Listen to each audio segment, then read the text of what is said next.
SRA के विरोध में गोपाल शेट्टी ने किया मगाथाने विधानसभा में धरना प्रदर्शन। भारतीय जनता पार्टी के सांसद गोपाल शेट्टी ने एसआरए में घर नहीं मिलने से परेशान लोगों को हक का घर दिलाने हेतु धरना प्रदर्शन किया।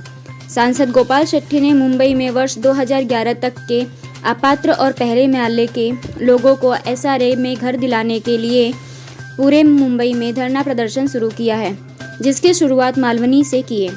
आज का धरना प्रदर्शन मगाथाने विधानसभा में देवीपाड़ा इलाके में किया गया। इस धरना प्रदर्शन में गोपाल शेट्टी को सपोर्ट करने के लिए विरोधी पक्ष नेता प्रवीण दरेकर भी वहां आए। मगाथाने विधानसभा में कई प्रोजेक्ट एसआरए के चल रहे हैं, जिससे लोगों को पोजीशन और भाड़ा नहीं मिल रहा है। इस संबंध में 2018 में देवेंद्र फडणवीस की सरकार में जीआर जारी होने के बाद आज तक उनको लागू नहीं किया गया। जैसा मैंने बताया कि कल अतुल भातखलकर जी, जहाँ पर हमारे विधायक का कल मेरा धरना वहाँ पर है, यहाँ पर सारे जो भी प्रश्न आए उसका मैंने अभी उत्तर भी दिया और लगभग पूरे मुंबई के लोगों का समस्या का जो जड़ है वो एक ही प्रकार का है, इसलिए मैं जो धरने पे बैठा हूँ एक कोई नए डिमांड को लेकर नहीं बैठा हूँ। नए डिमांड का अभी धरना पे बैठने के बाद में लोग जो जानकारी दे रहे कि भाड़ा नहीं मिल रहा है, इसलिए उसको भी मैंने दो भाग में किया। जहाँ पर बिल्डर का दोष है वो बिल्डर देगा, सरकार का दोष है वहाँ पर सरकार ने देना चाहिए, क्योंकि आप 3-3 साल निर्णय करने के लिए करते हो, निर्णय शासन का होने के बाद अमल में लाने के लिए करते हो, तो ये आपका दोष है, वो तो बिल्डर का दोष नहीं है। तो वो भाड़ा सरकार दे, इसके लिए मैं आंदोलन आने वाले दिनों में करूँगा। और ये आंदोलन करने से क्या लाभ होता है, तो एक लाभ ये हो गया है 2-3 दिन में। ये कल एक मुझे ऑफिसर ने पत्रक भेजा, देवेंद्र फडणवीस जी ने कायदा बना लिया, शासन जीआर निकाल दिया, सब हो गया। हमको भी ऐसा लगता था कि ये जो सशुल्क को कितना पैसा लेने का कंस्ट्रक्शन का 2000 से 2011 तक के लोगों के, वो शायद बाकी होगा।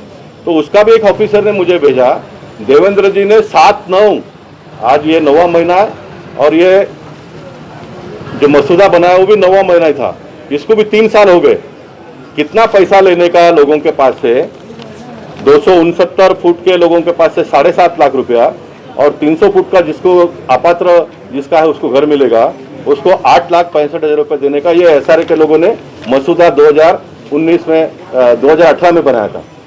लेकिन देवेंद्र जी ने, जो मुझे जानकारी मिली है, उन्होंने कहा कि ये पैसा जरा ज़्यादा लगता है, क्योंकि मोदी जी सारे देश में जिनको 300 फुट का घर दे रहे हैं वो 7 लाख रुपया और उसमें 2.5 लाख रुपया मोदी जी दे रहे हैं, केंद्र की सरकार दे रही है।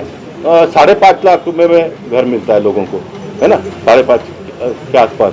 तो ये 8 लाख 9 लाख रुपया तक का जाता है, तो थोड़ा ज़्यादा कम होना चाहिए, ऐसा प्रकार का उन्होंने कहकर वो रुक गया था। और उसके बाद में मैंने कहा क्या आचार संहिता लग गया, चुनाव आ गया, सरकार बदल गई, अभी तक वो रुका है। अब इसके बारे में देवेंद्र जी जो निर्णय करेंगे उसको लेकर मैं आगे बढ़ूंगा, लेकिन अभी तक की वास्तविकता ये है।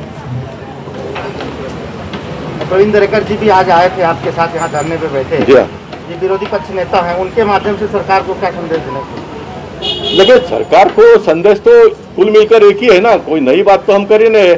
देवेंद्र फडणवीस जी की जब सरकार भारतीय जनता पार्टी और शिवसेना युति की सरकार थी, उस सरकार ने जो निर्णय लिया है झोपड़पट्टी वासियों के बारे में, देश के प्रधानमंत्री ने कहा कि 2022 तक सबको हक्का पक्का घर मिलना चाहिए, उसको अमल में लाओ।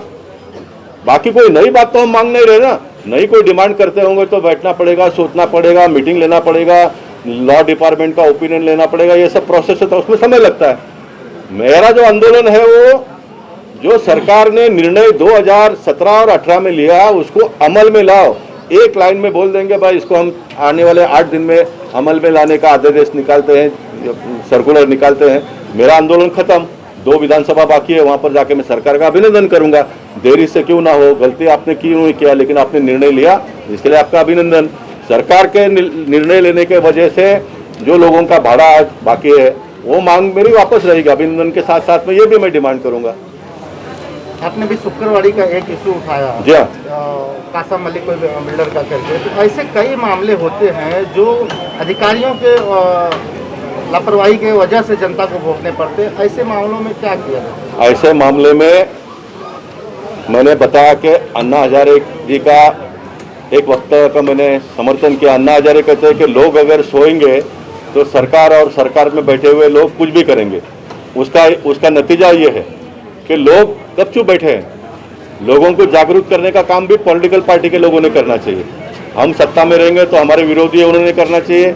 आज हम सत्ता में नहीं है तो हम विरोधी है, हम लोगों ने आंदोलन करके लोगों को जगाने का काम करना चाहिए। ये शुक्रवाड़ी का मामला कितना गंभीर है। सतीश लोखंडे कहते हैं कि 5 करोड़ रुपया जो निकले नहीं है उनका भी आप जमा कर दो, बाकी उनको निकालने का काम हमारा, और आप काम चालू करो। 12 साल हो गए, 22 लाख रुपए तो उस बिल्डर ने सिर्फ भाड़ा ही भरा, वो तो चेक से है। 11 लाख रुपया भाड़ा में उसने डेवलपमेंट चार्ज भरा है। 22 और 13, 11, 33 करोड़ रुपए तो यही हो गया। बाकी सब मराठी में कल दिलीप पंडित बता रहे थे चिरी मिरी, वो खर्चा क्या होगा अलग। अब इतना करोड़ रुपया खर्चा करने के बाद में अगर गवर्नमेंट परमिशन नहीं देगी तो बिल्डर क्या करेगा। और गवर्नमेंट अभी इसको बदली करके दूसरे को दे देती है, सभी नियमों को ताक पर लगाकर। इसलिए आपका महत्व का जवाब अभी मैं दे रहा हूँ। सतीश लोखंडे जी ने मेरी जानकारी के हिसाब से उनको कहा था कि ये बराबर है, लेकिन इसके ऊपर के अधिकारी हाई पावर में जो बैठे हैं उन्होंने इसको बदली करके इसको निकालो और नए बिल्डर को दो करके ऑर्डर दिया है। वो जो भी अधिकारी होंगे उनके ऊपर कार्रवाई की हम आने वाले दिनों में मांग करेंगे। और अभी न्यायालय में ये प्रकरण है, इसलिए मुझे पूरा विश्वास है कि न्यायालय इसके बारे में जो उचित निर्णय है वो देगी। न्यायालय जो भी निर्णय देती है वो शुक्रवाड़ी में जाकर मैं उसका वहाँ पर कार्यक्रम बाद में करूँगा। न्यायालय का अभिनंदन करूँगा। न्यायालय को जानकारी न देने की वजह से अगर न्यायालय ने हमको जो अपेक्षित है वो उत्तर अगर जजमेंट नहीं आया तो क्या है वो भी मैं वहाँ पर जाकर बताने का काम करूँगा। नहीं, एक अच्छा अभियान शेट्टी साहब के नेतृत्व में स्लम में जो कोट माले पे रहते हैं और जो अपात्र करके पहले माले पे रहते हैं उनको घर दिलाने के लिए एक अभियान, एक आंदोलन उन्होंने खड़ा किया है। जो निर्णय देवेंद्र फडणवीस साहब मुख्यमंत्री थे तभी लिया था,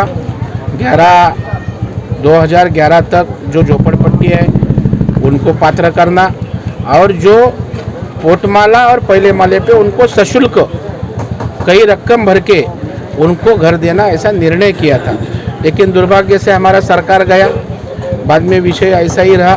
तो अभी उस विषय को लेके वापस शेट्टी साहब ने जो निर्णय हुआ है उसका अमल करें और कम दाम में गरीब लोगों को घर मिले, इसी तरह का यह अभियान है।